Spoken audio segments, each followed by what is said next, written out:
अध्याय 6 धूम्रलोचन वध ध्यान। ओम नागाधीश्वरी बैसली फणिमणी दीप्ता नळे शोभली देही कांती अशी दिवाकर जशी नेत्रत्रये रेखिली माला कुंभ कपाल आंबोज करा चंद्रार्थ डोई दिसे सर्वज्ञेश्वर भैरवांकनी अशी पद्मावती ध्यातसे।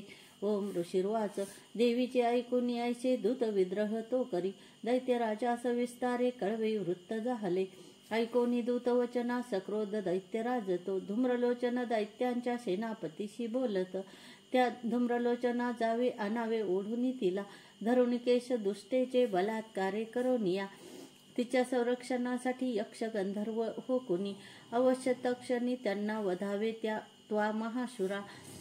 ऋषिर्वाच अज्ञांकित असा शीघ्र तो दैत्य धूम्रलोचन 60 सहस्र दैत्यांची सेना घेऊन चालला।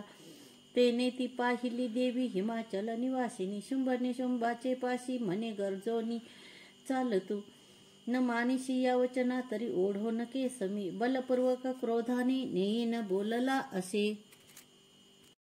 देवी उवाच दैतेश्वर तुझ्या पाठी सेनाबल तुझ्या करे मज ओढोनी नेताना करीन नारी कायमी। ऋषिर्वाच ऐसे बोलत धावे तो असुर धूम्रलोचन हुंकार मात्रे अंबेच्या तक्षणी भस्म झाला दैत्यसेना महाक्रोधी धावली अंबिकेवरी बाणशक्ती परशूंचा थोर वर्षाव चालला देवीचा वाहन सिंह आयाळ हलवून या गर्जुनी सैनिका माझी पडला कुदुनी त्वरे दाढा पंजे तीक्ष्ण मारी विदारी जबड्यामध्ये घायाळ करुनी टाकी महादैत्याशी सिंह तो नखाने फोडले कोणा कोणाचे पोट तो चिरी चपेटा मारुनी कोणा धडाशी करी वेगळा भुजा मस्तक तो तोडी दैत्यांचे पोट फोडूनी केशरी पीतसे रक्त आयाळ हलवून या अतिक्रुद्ध असा सिंह क्षणार्धी चवताळला मारी असुर सेनेला देवी प्रिय महाबली धूम्रलोचन तो मेला सिंहाने सैन्य मारले दैत्यराज महाक्रोधे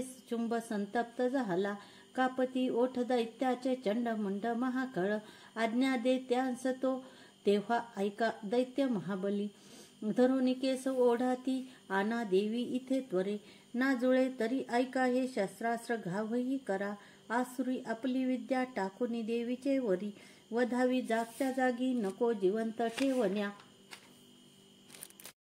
तो सिंह आणि ती देवी मारा बांधुनी सत्वर ओढोनी तयांना अना दुष्ट स्त्री वधता भरी। ओम श्री अच्युत विरचितायां प्राकृत भावार्थ टीकायां श्री मार्कंडेय पुराणे सावर्णिके मन्वंतरे देवी महात्म्ये षष्ठाध्याय श्री कुलदेवता चरणार्पणमस्तु। उदयोस्तु श्री महाकाली महालक्ष्मी महासरस्वती राजराजेश्वरी आई साहेब श्री अंबा माता की जय श्री अंबा माता की जय श्री अंबा माता की जय।